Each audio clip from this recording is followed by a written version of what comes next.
ঢাকা টঙ্গীতে একটি কেমিক্যালের গোডাউনে দেখুন কিভাবে ভয়ঙ্করভাবে আগুন লেগে গেছে। আর এটা হচ্ছে ঢাকা টঙ্গীতে এই রকম একটি ঘটনা ঘটেছে। আর কেমিক্যালের গোডাউনে যেরকম আগুনের ধোঁয়া, প্রচুর পরিমাণে আগুনের ধোঁয়া বের হচ্ছে।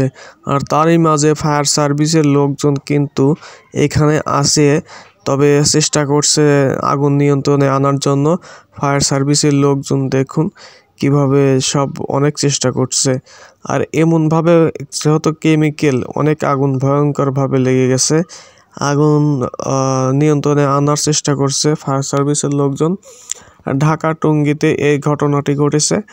ঢাকা টঙ্গীতে কেমিক্যালের গোডাউনে এই ঘটনাটি ঘটে। তারপরে ইতিমধ্যে দেখুন ফায়ার সার্ভিসের লোকজন, একটি লোক আগুনে পুড়ে গেছে, যার কারণে ফায়ার সার্ভিসের লোকজন তাকে নিয়ে হাসপাতালে নেওয়ার জন্য চেষ্টা করছে। আর গাড়ি দেখুন কিভাবে খুঁজতেছে যে তাকে হাসপাতালে নেবে, সেই গাড়িতে উঠে।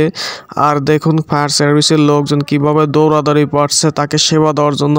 আর এমনভাবে দৌড়াদৌড়ি পাচ্ছে, আর এই এলাকায় তো গাড়িও নেই, আর গাড়ি সব কিছু পাচ্ছে না, ফাঁকা হয়ে গেছে, ড্রাইভারও পাচ্ছে না। দেখুন একটা গাড়ি পাইছে, যার কারণে তাড়াতাড়ি করে একে হাসপাতালে নেওয়ার জন্য গাড়িতে উঠানো হইলো।